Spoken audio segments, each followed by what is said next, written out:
بسم اللہ الرحمن الرحیم۔ امید ہے آپ سب خیریت سے ہوں گے۔ چلیے چلتے ہیں آج کے دلچسپ واقعے کی طرف۔ حضرت مالک بن دینار رحمۃ اللہ علیہ نے ایک دفعہ ایک مکان کرائے پر لیا۔ اس مکان کے پڑوس میں ایک یہودی کا مکان تھا اور حضرت مالک بن دینار رحمۃ اللہ علیہ کا حجرہ اس یہودی کے مکان کے دروازے کے قریب تھا۔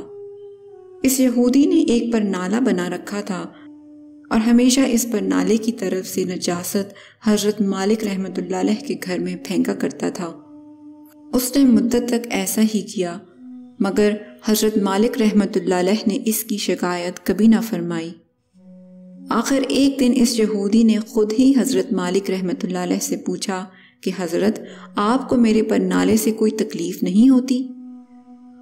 آپ نے فرمایا، مجھے تکلیف ہوتی تو ہے، مگر میں نے ایک ٹوکری اور ایک جھاڑو رکھ چھوڑی ہے، جو نجاست گرتی ہے میں اس سے صاف کر دیتا ہوں۔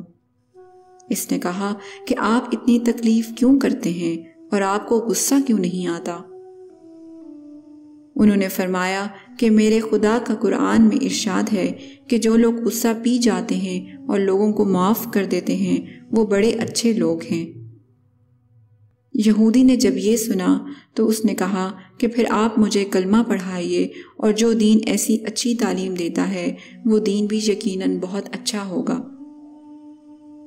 اس قصے میں ہمارے سیکھنے کی بات یہ ہے کہ اللہ کے نیک بندوں کی عادتیں بھی بہت نیک اور سعید ہوتی ہیں، اور وہ تکلیف پہنچنے پر غصہ بھی نہیں کرتے اور کوشش کرتے ہیں کہ خطا کاروں کی تمام خطاؤں کو معاف کر دیا جائے۔ اس واقعے سے ہمیں یہ بھی معلوم ہوتا ہے کہ اسلام اللہ والوں کے اچھے اخلاق کی وجہ سے پھیلا ہے۔ امید ہے اس کہانی سے ہم کچھ نہ کچھ ضرور سیکھیں گے اور ہمارے قلب اس سے کچھ نہ کچھ ہدایت ضرور پکڑیں گے۔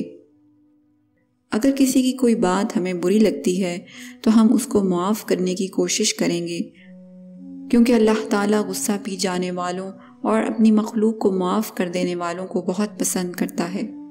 ہمیں ضرور بتائیے گا کہ کبھی ایسا ہوا کہ کسی نے آپ کا دل دکھایا اور آپ نے اس کو معاف کر دیا۔